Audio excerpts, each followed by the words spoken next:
Despite extensive research and planning ahead of my 2022 thru hikes in Scotland, the Salomon boots that I had chosen to bring with me on that journey didn't end up working out.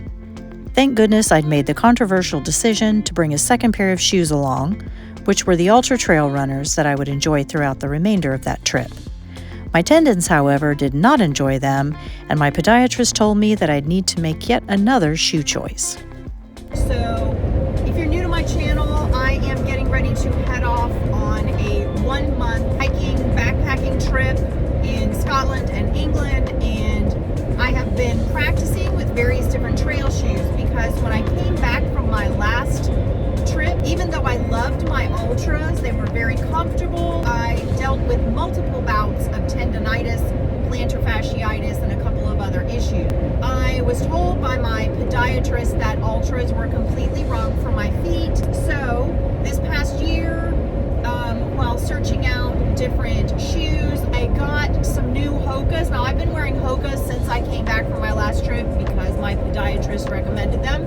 So my work shoes are Hokas. I also have some other trail shoes that are Hokas. I'm not 100% sold on the first pair of trail shoes I got for a couple of reasons. I purchased the Speedgoat 5s with Vortex, and I was very surprised to find that my right foot was pronating, and my normal gait, that's not a thing with me. So played around with inserts, no inserts. Bottom line is I'm not going to be able to wear these. I ordered some trail runners through the mail, sight unseen, not tried out, just in the interest of time, because I am getting ready to leave in just a few weeks. When I go to REI today, I'm going to try those in addition to a couple of others, just to see if I can't really find something that I super love. And I also have to pick up a few other knickknacks, paddywhacks. So After wearing Hokas for a year and having no further tendon issues, I felt that their newest Speedgoat trail runners would be a solid choice for this year's trip. I soon discovered that my right foot was pronating. This video shows my right foot turning inward. I'll slow it down a little bit so you can see it a little bit better. So obviously this, coupled with the fact that they felt very high and felt like an ankle risk, I obviously couldn't wear these shoes. So it was back to the drawing board and back to REI, where I found these Oboz Sawtooth Lows. They were very, very comfortable, and they were a little bit heavier than the Hokas, and they were Gore-Tex, which I also wasn't sure about. But they were comfortable, and my trip was coming ever closer, so I had to make some type of decision. Enter the Salomon Speedcross 6. These shoes were released by Salomon around about the time I was headed out for my trip, so I didn't have long to test them. They were comfortable right out of the box, lightweight, had an innovative lacing system, and the lugs on the bottom were very aggressive. They were recommended for use on trails that were rocky, muddy, and even snowy. So I tried them on. They were super comfortable, and I decided to give Salomon another chance. So these were the shoes I ended up taking with me on my 2022 thru hikes of the Hebridean Way, the Cumbria Way, and the West Highland Way. In this video, I'll be sharing with you guys what I think of them post-trail and whether or not I'll be using them again. Hi guys, it's Shan from Shan Outdoors. Excuse my thing going on my neck here. I actually got some type of skin rash thing. I don't know what it is. I just got out of the dermatologist a little bit ago, and he said it was some kind of contact thing, that I touched some kind of something that irritated my skin, and it's like super dry and scaly. It's really gross. I wanted to talk to you guys about the shoes that I wore on my adventures this summer. They are the Salomon Speedcross 6 trail shoe. They were, I think, fairly new on the market when I purchased them. I purchased them probably the month before my trip because I went through a few shoes trying to decide which ones to take. And as far as comfortability goes, I would say they were pretty good. I don't remember feeling the terrain in my Ultras as much as I felt the terrain in these shoes. I was very surprised at the end of my trip at the wear on the lugs on the bottom. Not all of them were worn down, but several of them were worn down to the point where they were almost flush with the bottom of the shoe, and I'll show you what I mean in a minute. But that I don't think is normal. I didn't really count the Hebridean Way since I was on a bike for that, but for walking the Cumbria Way and the West Highland Way, those trips together were about 200 miles. And when I called Salomon's customer service line and asked them, is it normal to have this type of wear after those miles? They said, no, it is definitely not. And they advised me to return the shoes where I got them. Perhaps in hindsight, I should have gone with the oboes that I had, but you know, you don't know till you try them out.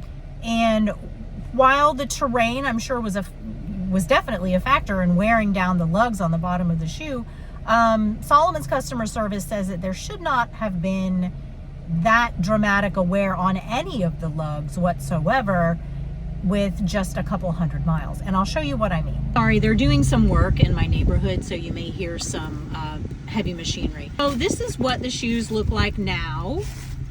They are pretty dirty after all the trails. And as you can see, there are still decent lug height on here, but if you turn the shoe and you look, this one right here is almost flush, this one a good bit of the corner. They're just not as aggressive as they were, and I think that wear is just not, I don't think that should have happened after just 200 miles. Yeah, I wasn't happy with that. If you look at this shoe, we also kind of have the same thing. If you look right here, and if you turn the shoe, that lug is almost completely gone. And then you can also see right here, a very dramatic reduction in the size of that lug there. You see it starting here. And I'll try to put some footage of, you know, before, so you guys can get a good idea of what they looked like before. But I think that type of wear for just a couple hundred miles, that's just not cool with me. So, you know, I'm gonna go ahead and return them because they were $149. And I think for $149, they should have held up better than that. Hey guys, so post-hike, there are a couple of things I wanted to talk to you guys about my footwear choices going forward. I had a couple of instances on the Cumbria Way and the West Highland Way where I rolled my ankle like 3 separate times. And I know that's a gamble you take, and there's gonna be a lot of people who are gonna be like, duh, that's why you wear high top boots. And you know, I've already stated in the past why I prefer trail runners. However, after that particular instance and my luck with the Salomons that I took on that trip, I decided to take another look at boots. Picked up a used pair of oboes at my local REI, and I've really enjoyed them. They're super comfortable. I did do a couple videos trying those out because they were a top contender for my footwear on this hike. And since then, I've acquired another pair of boots, and I wanted to talk to you a little bit about those. So these are the Sawtooth Lows. As you can see, they are a low hiking shoe, which means they're not high. My Salomons that I took last year that didn't last very long were high. They went over the ankle. When I saw these in the clearance section at REI, they were barely used, really good price, very good reviews online. So I tried them on. They were really comfortable. I've taken them on several day hikes. So I kind of wish I would have taken these on the West Highland Way rather than the Salomons, but you know, what's done is done, and that's how you learn. After having the instances with my ankles, maybe it's time to try like a mid boot. So this is the Obos Bridger Mid. It's not super high. It's not low like this one. It is in the mid range as far as how far up over the ankle it goes. So it does offer some ankle support. Comfortable insoles, the lugs on the bottom, aggressive and very non-slip. So I have been trying to train myself to get used to a boot, particularly one that offers some ankle support, because God forbid something happened out there, my entire trip could have been different. These I got online for an incredible deal. I got these on eBay. I love trying gear that is used because usually they're broken in and you're not paying a crap ton of money before you find out that you don't like them or they don't work for you. So these two going forward are going to get some heavy use, and I'm really looking forward to reviewing these in the future after I have used them for a little while.